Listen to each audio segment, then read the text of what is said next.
নর হয়ে গেছে, এজিদ হয়ে গেল খলিফা। আরব কান্ট্রির মধ্যে তার বাবা মুয়াবিয়া এই তাকে দায়িত্ব দিয়ে গেছে। এমন সময় সবাই মানল রে। হুসাইন কয় না না, আমি তো মানতে পারি না। যদিও তার ক্ষমতা পাওয়ার লোভ আছে, যদিও সে চালাইতে পারবে, কিন্তু এজিদ ছিল মদখোর। জোরে জোরে কোন নাউজুবিল্লাহ, আওয়াজ দিয়া কোন নাউজুবিল্লাহ। সমাজের ভিতরে এরকম কিছু বিচারই আছে না নাই? কথা কেন আছে না নাই? দেখবেন টাকা দিয়া বিচার আরেক দিকে আছে না নাই? কেউ আবার থাকলে কষ্ট মষ্ট হয় না যায়। দেখবেন আপনি মুসিবতের মধ্যে পড়বেন, রাত্রের বেলা গিয়া যদি কোন মাতবর সাপ ৫,০০০ টাকা দিয়ে গেলাম, আপনি একটু বিচারটা সুন্দর করে করুন, যে তুই চিন্তা করিস না, তোর আউন লাগতো না। আছে না নাই? এজিদ ছিল এইরকম। হুসাইন কয় মানতে পারবো না। মারওয়ান কে পাঠাইলো, সংক্ষিপ্ত হয়েছে, অনেক লম্বা আলোচনা, এখানে অনেক খলিফা বদল হয়েছে। এই মারওয়ানকে পাঠাইছে, যেভাবেই হোক হুসাইন হয়তো আমার কাছে বায়াত গ্রহণ করবে, আর না হয় তাকে গ্রেপ্তার করবা। নাউজুবিল্লাহ, জোরে কোন। মারওয়ান পর্দার আড়ালে দাঁড়ায় রয়েছে। মদিনার যিনি খলিফা ছিলেন, ইনি আয়েশা ডাক দিয়া কয়, হুসাইন আপনার কাছে আজকে শেষ বেলায় আসলাম, আপনি জানায়া দেন আপনি কি ইয়াজিদকে মানবেন না মানবেন না। মারওয়ান পাশেই দাঁড়ায় ছিল। ইমাম হুসাইন জেনে গেছে, চিন্তা করলো এখন যদি না করি তাইলেও বিপদ, হা কইলেও বিপদ। হা কইলে কেমন বিপদ? আমি হলাম আওলাদে রাসূল। আওলাদে রাসূল তো কারোর সামনে মাথা নত করতে, কথা কয় না, মাথা নত করতে পারে না। তিনি একটা হেকমত কাটাইলেন। কি হেকমত? ডাক দেয়া কয়, শোনো, আজকের রাতের বেলায় আমি কেন অন্ধকারের ভিতরে এই কথাটা বলবো? হাজার হাজার মানুষের সামনে, সবার সামনে প্রকাশ্যে হয়তো আমি ইয়াজিদকে মানবো, আর না হয় তাকে মানবো না। মারওয়ান চিন্তা করলো, আসলেই তো কথাটা ঠিক, অন্ধকারের মধ্যে কেন বলবে? কিছু করলেন না। রাত্রের বেলা হুসাইন যা ডাক দিয়া কয়, বিবি রে, এই মদিনার মধ্যে আর থাকতে পারবো না। সাথী সৎগণ যারা আছে সবাইকে খবর পৌঁছায় দাও, আজকে রাতের ভিতরেই আমরা মক্কায় চলে যাব। ডাক দিয়া কয়, বড় বড় সাহাবী ছিলেন তখন, ডাক দিয়া কয়, আপনি মদিনা ছেড়ে মক্কায় কেন যাবেন? কয়, মক্কায় আমাকে যাইতেই হবে, কারণ মক্কার মধ্যে আমাদের আওলাদ আছে। সুবহানাল্লাহ বলেন। নবীজির আওলাদরা মক্কার জমিনে তখন আছে। আব্দুল্লাহ ইবনে আব্বাস নবীজির চাচাতো ভাই। সুবহানাল্লাহ বলেন। কষ্ট হইতেছে মনে হয়? একটু সামনে যাইতাম নাকি? এইবার তিনি কি করলেন? রাতের অন্ধকারে মক্কার উদ্দেশ্যে রওনা হয়ে গেলেন। মদিনা থেকে মক্কার দূরত্ব হচ্ছে 450 মাইল। কয়শো মাইল? 450 মাইল হলো এখন। সরকারের সোজা রাস্তা করছে, গেলে আল্লাহ তাআলা, আমি গুনাহগার কি নেওয়াইছে। আপনি যদি প্রাইভেট কারে যান 5.5 ঘন্টা 6 ঘন্টার রাস্তা, বাসে গেলে 7 ঘন্টা 8 ঘন্টার রাস্তা। আর তখন তো আর এরকম সোজা রাস্তা ছিল না, আঁকা বাঁকা পথ পাড়ি দিয়ে যাইতে শুরু করলেন। মক্কার জমিনে যায় পৌঁছলেন, যায় বললেন, দাদা যান, এমন এক বিপদের মধ্যে পড়েছি, এই হুকুম জারি হয়ে গেছে, এখন আমি কি করব? আব্দুল্লাহ ইবনে আব্বাস রাদিয়াল্লাহু তাআলা আনহু ডাক দিয়া কয়, হুসাইন, এ হুসাইন, মক্কার জমিনে থাকো, এখানেই তোমার নিরাপদ। মক্কার জমিনে কেউ তোমাকে আক্রমণ করতে পারবে না। জোরে জোরে কোন সুবহানাল্লাহ। থাকতে শুরু করলো। কিন্তু এই কুফা নগরের, কারবালার প্রান্তরেরও চিঠি আসে না, এজিদেরও চিঠি নাই। পাঠায় তো এজিদেই, কিন্তু এজিদের কোনো নামও নাই। কুফানগরের ঠিকানা দিয়া এজিদ চিঠি পাঠায়, একটা দুইটা চিঠি না, 40,000 চিঠি। আর আসতে সুবহানাল্লাহ কই, কয় হাজার চিঠি? 40,000 চিঠি। 40,000-এর শেষ চিঠি যখন আসলো, আব্দুল্লাহ ইবনে আব্বাস ছিলেন রাইসুল মুফাসসিরিন, হচ্ছে আব্দুল্লাহ ইবনে আব্বাস। যত তাফসীর কারো কাছে সবার চাইতে জ্ঞানী হইল উনি। সুবহানাল্লাহ। আব্দুল্লাহ ইবনে আব্বাসের কাছে বললেন, এখন কি করা যায়? কই, চিঠি লেখাটা বড় সুন্দর, কিন্তু চিঠির নমুনা ভালো না, কি করব? কয়, না, যাইতে পারবা না। হুসাইন রাদিয়াল্লাহু তাআলা আনহু ডাক দিয়ে বলেন, ও নানা জান, আপনি বলতেছেন আমি যাব না, কিন্তু চিঠির মধ্যে কি লেখছে আপনি কি দেখেন নাই? লেখছে, হুসাইন, ও হুসাইন, আপনি যদি কুফা নগরের মধ্যে না আসেন তাইলে তো আমরা এজিদের কাছে বায়াত গ্রহণ করতে হবে। আমরা তো এজিদরে মানি না, আমরা মানি নবীর আওলাদ হুসাইন রে। জোরে জোরে কোন সুবহানাল্লাহ। জীবন দিয়া দিব আপনার জন্য, আপনি কুফার প্রান্তরে আসেন। আর যদি কুফার প্রান্তরে না আসেন, বাধ্যতামূলক আমরা এজিদের কাছে বায়াত গ্রহণ করতেই হবে। হোসেন ডাক দিয়া কয়, না না গো, এজিদের কাছে তাদের যদি বায়াত গ্রহণ করে হাসরের ময়দানে আমি আমার নানার কাছে কি জবাব দিব? সুবহানাল্লাহ বলেন। আব্দুল্লাহ আপনার ডাক দিয়া কয়, হুসাইন ও হুসাইন, তারপরেও তোমার একটা কথা বলি, আগে একটা দুধ পাঠানোর দরকার। চাচা ভাই হযরতে মুসলিম বিন আকিলকে বলল, ও মুসলিম, জাইবানি মতান্তরে কিতাবের মধ্যে আল বিদায়া ওয়ান নিহায়ার মধ্যে এসেছে, মুসলিম বিন আকিল ডাক দিয়ে বলল, হুসাইন, অন্য কাউকে যদি পাঠান তাইলে ঘুষ খাইয়া আপনাকে মিথ্যাও লিখতে পারে, কিন্তু আমি তো আওলাদে রাসূল, আমি তো কোনোদিন নবীর বংশের সঙ্গে দুশমনি করতে পারবো না। জোরে জোরে কন্যা সুবহানাল্লাহ। ডাক দিয়া মনে, ঠিক আছে আপনি যান।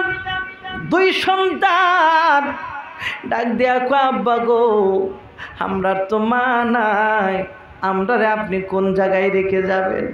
ডাক দিয়া কয়, ও বাবা রে, তোমরাও আমার সঙ্গে যাইবা।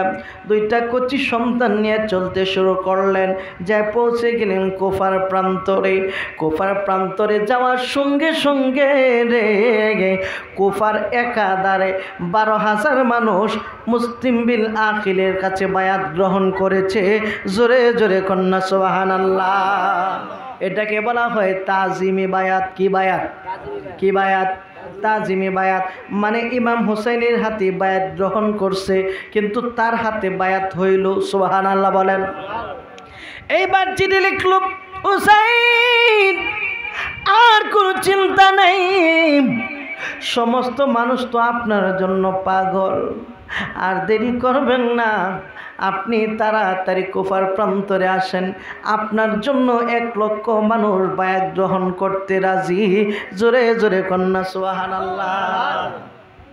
এইবার হুসাইন রাদিয়াল্লাহু তাআলা চিঠি পাইয়া পৌঁছে যাচ্ছেন। মুসলিম বিন আকিলকে গ্রেপ্তার করা হলো। গ্রেপ্তার কইরা এই এজিদ কি করছে, আপনার এই এজিদের খাস কামরার মতান্তরে তার একটা বড় প্রাচীর ছিল, এই প্রাচীরের উপরে উঠাইয়া তারে কতল করলো। জোরে জোরে কন্যা নাউজুবিল্লাহ। তার আগে অনেক লম্বা কাহিনী ছিল, শর্ট করলাম। তার পিছনে এই 12,000 নামাজ পড়ছে। নামাজ পড়া তিনি যখন চলতে শুরু করলেন যে চলো আরও কিছু মানুষ দেখি ইমাম হুসাইনের জন্য পাগল কিনা, তিনি হঠাৎ করে তাকায়া দেখে, হাই হাই, আমার পিছনে 12,000-এর মধ্যে 6,000, 6,000-এর মধ্যে 1,000, 1,000-এর মধ্যে 500। হঠাৎ করে তাকায়া দেখে মুসলিম বিন আকিল ছাড়া আর কেহ, কথা কয় না, কেহ ঘুমায় পড়ছেন নি গো, কথা জোরে কন, কেহ নাই। আমার বাবাজিরা বন্ধুরা, এইবার তিনি কি করলেন, বুইজা ফালাইলেন, হাই রে আমি কি সর্বনাশ করলাম, আমি তো ইমামকে চিঠি দিয়া দিছি, ইমাম তো চলে আসবে। ইমাম মুসলিম একজন লোককে ডাক দিয়ে বললেন, হ্যাঁ ভাই, আমি তো ইমামকে চিঠি লিখে পালাইছি, ইমাম তো রওনা দিয়া দিছে, আপনার কানে কানে একটা কথা বইলা যায়, কারণ আমি দুনিয়ার জমিনে হয়তো বার বেশিক্ষণ সময় থাকতে পারবো না। একটা কথা বলে দেই, আওলাদে রাসূল বের হয়ে গেছে, যদি পারেন এই খবরটা পৌঁছায় দেন। আর আমার এই 2টা সন্তানরে আপনার কাছে হাওলা করে গেলাম। জোরে জোরে কন্যা সুবহানাল্লাহ। 2 সন্তানকে রেখে ইমাম মুসলিম শহীদ হয়ে গেল। 2টা সন্তানকে এই ব্যক্তিরা সারাদিন পর্যন্ত ঘরের ভিতরে লুকায়া রাখলো। সন্ধ্যা যখন হয়ে যায়, তিনি খবর পাইলেন মদিনার উদ্দেশ্যে একটা কাফেলা বের হয়ে গেছে। 2টা সন্তানের মাথার মধ্যে হাত বোলায় ডাক দিয়া কয়, ও মদিনার সন্তানেরা রে, শোনো শোনো, আমি তোমাদেরকে পাঠায় দিলাম, এই তো কিছুক্ষণ আগে একটা কাফেলা মদিনার উদ্দেশ্যে বের হয়ে গেছে, একটু তাড়াতাড়ি যদি যাইতে পারো, কাফেলাটা দইরা পালাইতে পারো, যদি তোমাদের জন্য খুশনসিব, তাদের সঙ্গে মিলেমিশে মদিনায় যাইতে পারবা। যদিও মদিনায় তোমাদের আওলাদ নাই, কিন্তু চিনা পরিচিত তো লোক আছে, তোমরা জীবন যাপন করে নিতে পারবা। দুইটা সন্তান ডাক দিয়া কই, বিদায় দেন, বিদায় দেন। বাবার লাশটা পর্যন্ত দেখতে পারলাম না, আমরা তো মা না, দুনিয়ার জমিনে বাবা ছিল আমাদের গার্জিয়ান, বাবাও দুনিয়া থেকে বিদায় হয়ে গেল, আমরা এখন কার কাছে যাইব? কিন্তু কেউ যদি না থাকে রে, ইমামের কাছে তো খবরটা পৌঁছায় দিতে হবে। চলতে শুরু করলো, তারা অনেক আগে চলে গিয়েছিল। আল্লাহর কুদরত বোঝা বড় দায়, সারা রাত পর্যন্ত এই দুইটা সন্তান দৌড়াইলো, সারা রাত দৌড়াইয়া তাকায় দেখে রে, সুবহে সাদেক হওয়ার সময় যেই জায়গা থেকে রওনা দিয়েছিল, গইরা গইরা এই জায়গায় হাজির হইয়া যায়। হাইরা বড় ভাই ছোট ভাইরে কই, ভাই বুঝলাম না, সারা রাত্র তো আমরা এই পথ ধরে হাঁটলাম, কিন্তু এখন তো দেখা যায়, এই তো দেখা যায় যেই জায়গা থেকে আমরা বের হয়েছিলাম এই জায়গাটা দূরে দেখা যায়, এখন আমরা কি করব?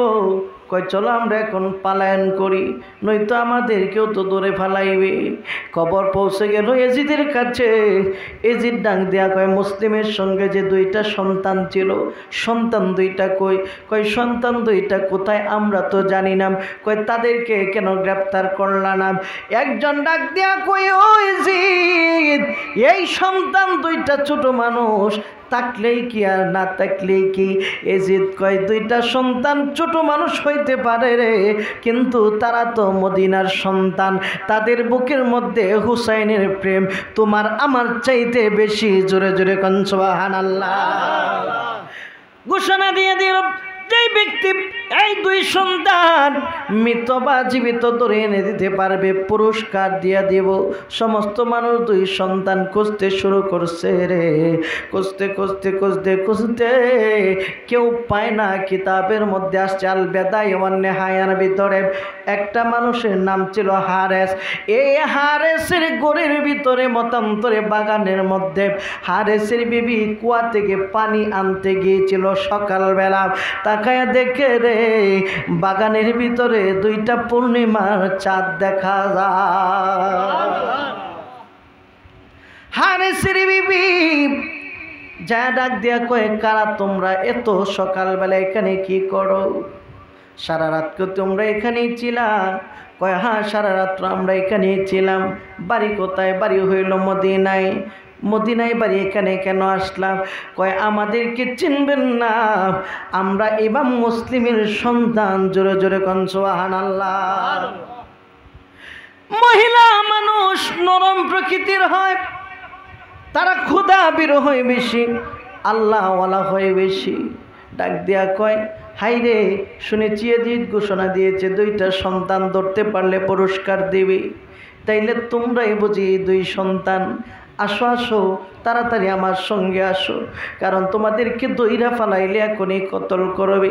দুইটা সন্তান রে নিয়া ঘরের ভিতরে সুন্দর করে সুন্দর করে খানা দানা খাওয়ায় ঘুম পাড়ায়া দিল। সন্ধ্যা যখন হয়ে যায়, সারাদিন পর্যন্ত হারেস খোঁজাখুঁজি কইরা সন্ধ্যাবেলায় খাবার খাওয়ার জন্য যখন ঘরের ভিতরে আসলো, ঘরের ভিতরে আইসে হারেস ডাক দিয়া কই, বিবি রে, ও বিবি, জলদি করে খাবার দিক। কেন, কি হয়েছে? কয় সারাদিন পর্যন্ত দুইটা সন্তান খুঁজলাম, অন্য কেউ যদি পাওয়া যায় তাহলে তো তারা এই পুরস্কার নিয়ে নেবে, পুরস্কারটা আমার দরকার। হারেসের বিবির মনের মধ্যে কামড় মারছে রে, হাই হাই, যাদেরকে আমি আশ্রয় দিলাম আমার স্বামী বুঝি তারারে খোঁজে, তাড়াতাড়ি খাবার খাওয়াইয়া বিদায় করে দেই। খাবারের মধ্যে যখন হাত দিবে রে, তখন মুসলিম বিন আকিলের দুইটা সন্তান ঘুম থেকে হাউমাউ করে কেঁদে কেঁদে উঠল। হাউমাউ কইরা কাইদাম, এক ভাই আরেক ভাইরে জড়ায় দইরা ডাক দিয়া কই, বাইরি ও ভাই, ভাই বুঝলাম না তুমি কিভাবে কান্নাকাটি করতেছো কেন? কয় আমি একটা স্বপ্ন দেখেছি রে ভাই। কি স্বপ্ন দেখলা? কয় আমি স্বপ্নে দেখি রহমতের নবী এবং আমার আব্বা জান ইমাম মুসলিম একটা পেয়ালা নিয়ে দাঁড়ায় রয়েছে আর ডাক দিয়া কয় ও সন্তান আর দেরি করিস না, আয় আয়, আমি তোদের জন্য জান্নাতের পেয়ালা নিয়ে দাঁড়ায় রয়েছি। ছোট ভাই কয় বাইরে একই স্বপ্ন তো আমিও দেখলাম, তাহলে মনে হয় আমরা আর বাঁচবো না। ডাক দিয়া কই কিরি বিবি, ছোট বাচ্চাদের কান্নার আওয়াজ শোনা যায় কেন? আমাদের সন্তানগুলি তো ঘুমায় রয়েছে। এবার ডাক দিয়া কয় ও স্বামী গো, আমার মনে হয় অন্য কোনো পাড়া অন্য কোনো ঘরের মধ্যে আওয়াজ। হারে ডাক দিয়া কয় বিবি রে, ও বিবি, এটা তো কুফানগরের সন্তানের কান্নার আওয়াজ নয়, এটা তো মদিনার সন্তানের আওয়াজ। সরে যা। বেবি পায়ের মধ্যে দইরা ডাক দিয়ে কই স্বামী, ও স্বামী, হাতে ধরি পায়ে ধরি গো স্বামী, আমার খাবার দাবারের কোনো প্রয়োজন নাই, আমাকে আপনি খাবার দিতে হবে না, আমি দুইটা সন্তানকে নিয়ে দূরে কোথাও চলে যাব, কোনো দিন আপনার কাছে কোনো কিছু চাইব না, আপনি দুইটা সন্তানরে কোনো কিছু কইরেন না, কারণ আপনিও তো আখিরি নবীর উম্মত। জোরে জোরে কন্যা সুবহানাল্লাহ। নবীর ভয় কি আপনার নেই? কয় ও বিবিরি, রক্তের পিপাসা লেগে গেছে, আমারে তুই বাধা দিস না, আমি যদি দুই সন্তানরে না নিয়ে যাই আমার মন শান্তি হবে না। হারে দৌড়াইয়া যাইয়া মশাল ধরাইয়া দিল, মশাল ধরাইয়া যাইয়া এই দুইটা সন্তানের দিকে যখন তাকাইছে রে, দুইটা সন্তান মনে করছে যেহেতু বিবিটা ভালো, স্বামীও মনে হয় ভালোই হবে, চোখের বাড়ি যাই রাখা দিবেননি মদিনার রাস্তা দেখায়, আর কোনো দিন আমরা কুফানগরের মধ্যে আসব না, শুধু ইমাম হুসাইনের কাছে খবরটা পৌঁছায়া দিতে দেন না। হারেস কয় আহারে, তোদেরকে ধরার জন্য সারাদিন পর্যন্ত কত কষ্ট করলাম, তোদেরকে পাই না, এখন পায়া বুঝি তোদেরকে ছাইরা দেব। হারেসের বিবি তার দুই সন্তানের কাছে যায় ডাক দিয়া কয় সন্তানেরা রে, আজকে জান্নাত এবং জাহান্নাম প্রমাণ হয়ে যাবে, তোরা জান্নাত চাস না জাহান্নাম চাস? জোরে জোরে কন্যা সুবহানাল্লাহ। দুই সন্তান ডাক দিয়ে কই মা গো, ও মা, বুঝলাম না হঠাৎ কইরা আপনি এই কথাটা কেন বললেন? কয় এই যে দুইটা সন্তান ঘরের ভিতরে, এই দুইটা সন্তান হলো জান্নাতি সন্তান। আরো জোরে কন্যা আল্লাহু আকবার, ইয়া রাসূলুল্লাহ। এই দুইটা সন্তান জান্নাতি সন্তান, তাদের হয়ে যদি মোকাবেলা করস, আমি জানি তোরা তোর বাবার সাথে পারবি না, কিন্তু তোদের বাবার সঙ্গে না পারলেও হাসরের ময়দানে আমি মা বলতে পারবো আমার এই দুইটা সন্তানরে আওলাদে রাসূলের জন্য দিয়েছিলাম। ডাক দিয়ে কই মা, ও মা, বিদায় দাও, বাবার সঙ্গে আজকে যুদ্ধ হবে। তলোয়ারটা হাতের মধ্যে নিয়ে ডাক দেয়া কয় আব্বা, এই দুইটা সন্তানকে মারার আগে আমাদের সঙ্গে মোকাবেলা করেন। কয় তোমরা না আমার সন্তান, বাবার বিরুদ্ধে বুঝি তোমরা যুদ্ধ করবা? তার ঘরের ভিতরে একটা কাজের লোক ছিল, গোলাম ছিল, এই গোলাম ডাক দেয়া কয় বাইরা রে, ও বাইরা, তোরা বুঝি একলা একলা জান্নাতে যাবি, আমার বুঝি জান্নাতে যাওয়ার দরকার নাই, তোরা আগে লড়বি না, তরোয়ালটা আমার হাতে দে। আজকে মনিবের সঙ্গে যুদ্ধ হবে না, আজকে যুদ্ধ হবে ইমানদার এবং বেঈমান। তলোয়ারটা তুলে দিব, তলোয়ার তুলে নিয়া এমন সময় গোলাম যখন সামনে গেছে, একটা কূপ মাইরা মাথাটা আলাদা কইরা বালাইছে। ডাক দেয়া কয় হাই রে ভাই, গোলাম তো আলাদা হয়ে গেছে, তলোয়ারটা নিয়ে বড় ভাই হাজির হয়ে গেল। বাবা, আমাকে তুমি কতল করতে চাও নাকি? কয় তুই যদি বাধা দেস তোকেও কতল করব। একটা কোপ যখন মারছে রে, বড় ভাইয়ের মাথাটা আলাদা হয়ে গেছে। ছোট ভাই তাকায় দেখি বড় ভাইয়ের মাথাটা যদিও আলাদা হয়ে গেছে রে, কিন্তু কাটা মাথা থেকে আওয়াজ আসে। সুবহানাল্লাহ বলবেন না? যেটা বলবেন না সুবহানাল্লাহ। কাটা মাথা থেকে আওয়াজ আসে, ও ভাই আর দেরি করিস না, আর দেরি করিস না, জান্নাতের পেয়ালা নিয়া রহমতের নবী হাজির হয়ে গেছে। ছোট ভাই তুরানির পিশাচ হারেস ছোট সন্তানের গলাটা যখন আলাদা কইরা ফেলাইছে রে, এইবার বিবি বর্ষা হাতের মধ্যে নিয়া কয়, আজকে থেকে আপনি আমার স্বামী না, আজকে হইলেন আপনি দুশমনের রাসূল, আর আমি হইলাম আশিকের রাসূল। আপনার সঙ্গে আশিকের রাসূল এবং দুশমনের রাসূলের আজকে মোকাবেলা হবে। এমন সময় ডাক দিয়া কয়, বিবি রে, হে বিবি, তুই কেমন মাপ, তুই কেমন মাপ, তুই তো সন্তানের মাথা দেখা তোর হুশ ফিরে না। কয় হুশ ফিরবে কেন রে, আমি তো ঠিকঠাকই আছি, তোমার তো হুশ ফিরে নাই, তুমি তো বেঈমান হয়ে গেছো। শোনো শোনো, আজকে আমি যদি শহীদ হইয়া যাই, আমার শহীদটা যদি কবুল নাও হয়, হাসরের ময়দানে আগে ছিলাম আমি তোমার দুই সন্তানের মা, এখন আমি দুই সন্তানের মা হিসেবে উঠব না, আমি হব দুইটা শহীদের মা। বিবিও শহীদ হয়ে গেল, শট করে দিলাম। দুইটা সন্তান নিয়ে চলতে শুরু করলো ফোরাত নদীর কিনার দিয়ে। এই নরপিশাচ চিন্তা করছে রে, এই দুই মাথা নিয়ে যদি যাই, এই দুইজন যদি আমি এইভাবে নিয়ে যাই, তাইলে তো আমার কাছ থেকে অন্য কেউ কাইরা নিয়ে যাইতে পারে। বড় বীর বাহাদুর হইলে তারে কি করব, তারে মাথা কাইটা মাথাগুলি নিয়ে যাব।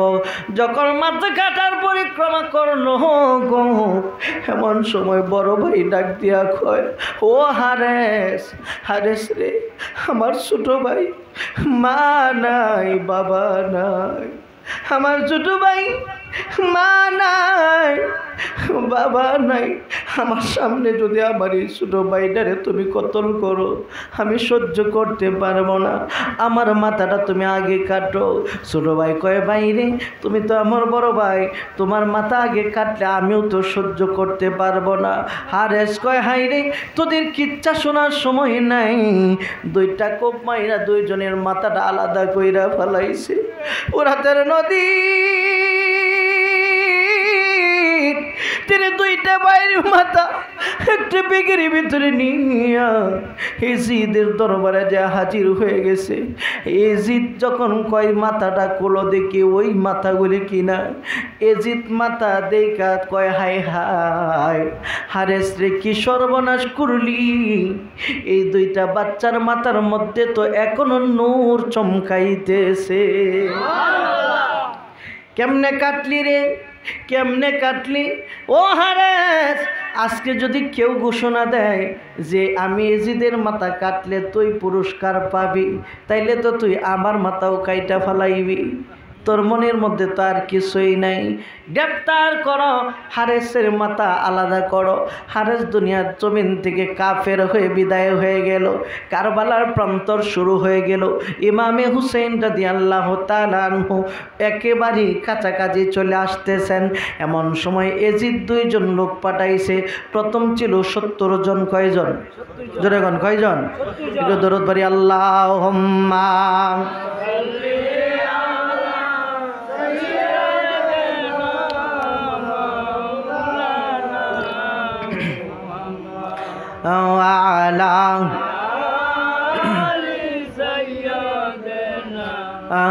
মাওলানা আমায় পার করো ডুবাইয়া আমার মহিমা তোমার, আমায় পার করো মহিমা তোমার, দয়াল নবী তোমার প্রেম দরিয়ায় তার, দয়াল নবী তোমার ওরে আমরা যদি ডইবা মরি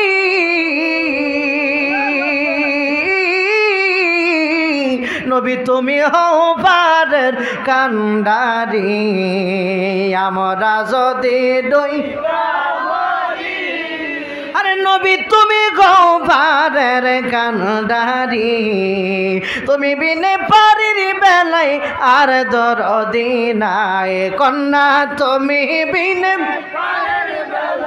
আর দরদি নাই দয়াল নবী তোমার প্রেম দরিয়ায় আমায় পার করো ডুবাই আমার মহিমা তোমায় আমায় পার মহিমা তোমার দয়াল নবী তোমার আমার বন্ধুরা বাবাজিরা রে এইবার হুসেন রাদিয়াল্লাহু তাআলা আনহু 70 জনের কাফেলা নিয়ে যখন চলে আসছে এজিদ 2 জন লোক পাঠাইছে জলদি করে যাও যদি সে আসলেই এখানে চলে আসে তাইলে তো আমি তার সামনে যাইতে পারবো না তারে রাস্তা ঘোরায় কুফার দিকে তারে রাস্তা ঘোরায় কারবালার দিকে নিয়ে যাও কুফা নগরে আনতে পারবা না তখন রাস্তার মোড়ের মধ্যে 2 জন মানুষ দাঁড়ায় রইল কারা আপনারা আমরা হইলাম আওলাদে রাসূল এজিদ পাঠাইছে আপনাদের নেওয়ার জন্য কই এজিদ তো পাঠানোর কথা না কয় পাঠাইছে কেন পাঠাইছে কয় আপনাদেরকে আগায় নেওয়ার জন্য কয় এজিদ আবার এত ভালো হইল কেমনে দুষ্ট লোকের মিষ্টি কথা এজিদ আবার ভালো হয়ে যাইল কেমনে কয় এজিদ পাঠাইছে আপনাদেরকে আগায় নেওয়ার জন্য রাস্তা দেখায় দেখায় কয় বড় ভালো হয়েছে ঠিক আছে চলো যাইতে যাইতে যাইতে যাইতে একেবারে কারবালার প্রান্তরে যখন চলে গেল শর্ট করছি আলোচনা কারবালার প্রান্তরে যাওয়ার সঙ্গে সঙ্গে হযরতে হুসাইনের গোড়ার পা দুটো নেমে যায় হুসাইন ডাক দেয়া কয় হাই রে আমার নানার কথা কি সত্য হয়ে গেছে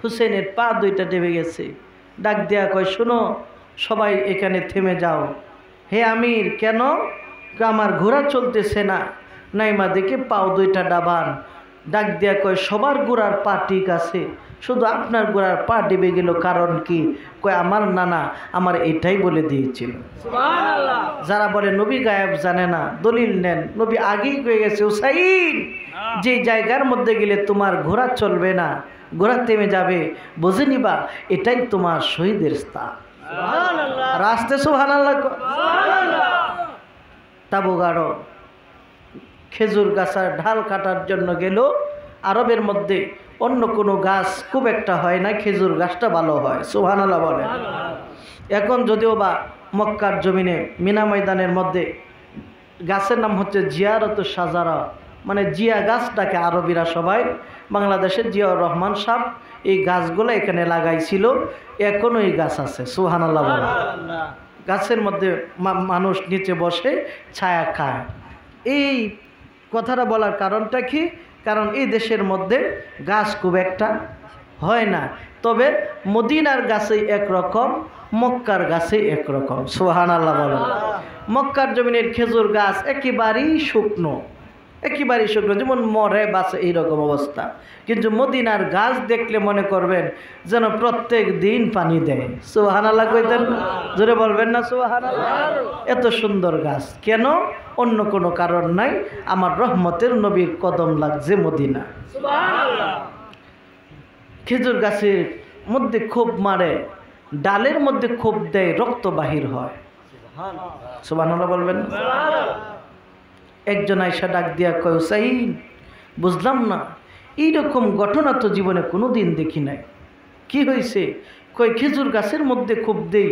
রক্তের ফোঁটা দপধপ করে পড়তে থাকে বুঝি না আর কি যেন একটা আওয়াজ গুনগুন হাই হাই আওয়াজ আসে বুঝি না হুসাইন রাদিয়াল্লাহু তাআলা আনহু বলে শোনো এইভাবেই কাটতে হবে জোরে জোরে কন্যা সুবহানাল্লাহ কেউ না বুঝলেও হুসাইন বুঝা ফেলাইছে আমার শহীদ স্থানে আমি এসে গেছি। আর না হয় যাওয়ার কথা কুফা নগরীতে, কুফার রাস্তা তো এটা না।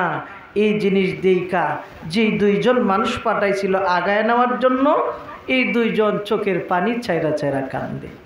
সুবহানাল্লাহ কইতেন না? হুসাইন ডাক দিয়া, কি ব্যাপার, কাঁদো কেন তোমরা? কয় কাঁদি এই জন্য, আমরা তো জীবনের সবচাইতে বড় ভুল কইরা ফেলাইছি। কি ভুল তোমরা করলা? কয় হুসাইন মাফ করে দেন, ক্ষমা করে দেন, এটা তো কুফা নগরের রাস্তা না, আমি তো ভুল কইরা অন্য রাস্তায় আপনার নিয়ে আনছি। কোন জায়গার মধ্যে যে আনছি আমরা নিজেও জানি না, নিজেও জানি না এটা কোন জায়গা, আমরা চিনি না। হোসেন রাদিয়াল্লাহু তাআলা আনহু ডাক দিয়ে বললেন, তাবু গাড়ো। তাবু যখন গাইরা ফালাইছে রে, সুবহে সাদেক হয়ে যাবে রে, সকালবেলা তাকায় দেখে চাবুর চতুর্পার্শ্বে ফুরাত নদীর কিনারের চতুর্দিকে হাজার হাজার সৈন্যবাহিনী দেখা যায়। ইমাম হুসাইন কই বুঝলাম না, এই জায়গার মধ্যে এত সৈন্য কেন রে? ডাক দিয়া কয়, হুজুর মাফ করে দেন, আপনারে কতল করার জন্যই তারা আসছে, আমরা ভুল কইরা আপনারে এখানে নিয়ে আসছি, আপনি আমারে ক্ষমা করে দিবেন। ইমাম হোসেন ডাক দিয়া কয়, ভুল কইরা ফলাইছে, এখন ক্ষমা চাও আল্লাহর কাছে। কয়, আল্লাহর কাছে ক্ষমা চাইব না, আপনার কাছে ক্ষমা চাইলাম, আপনি যদি ক্ষমা না করেন রহমতের নবী আমাদেরকে ক্ষমা করবে না, ক্ষমা করে দেন। আর আমরা দুইজন রে বায়াত করে দেন। এই হলো 72 জন, 70 জনের কাফেলা, আর এই দুইজন, এই হলো 72 জন শিশু সন্তান সহ। এইবার হোসেন ডাক দিয়া কয়, আচ্ছা দেখি তাদের আবদারটা কি। আসলো সকালবেলা মারওয়ান, আয়সা ডাক দিয়া কয়, হুসাইন, ও হুসাইন রে, এই নাও পত্র, কার কাছ থেকে আনলাম? ইজিদের কাছ থেকে আনলাম। পত্রের মধ্যে লেখা, হুসাইন, ও হুসাইন, হয়তো তুমি আমার কাছে বায়াত গ্রহণ করবা, নয়তো তুমি আমার সঙ্গে যুদ্ধ করবা। হোসেন রাদিয়াল্লাহু তাআলা আনহু চিঠি লিখলেন।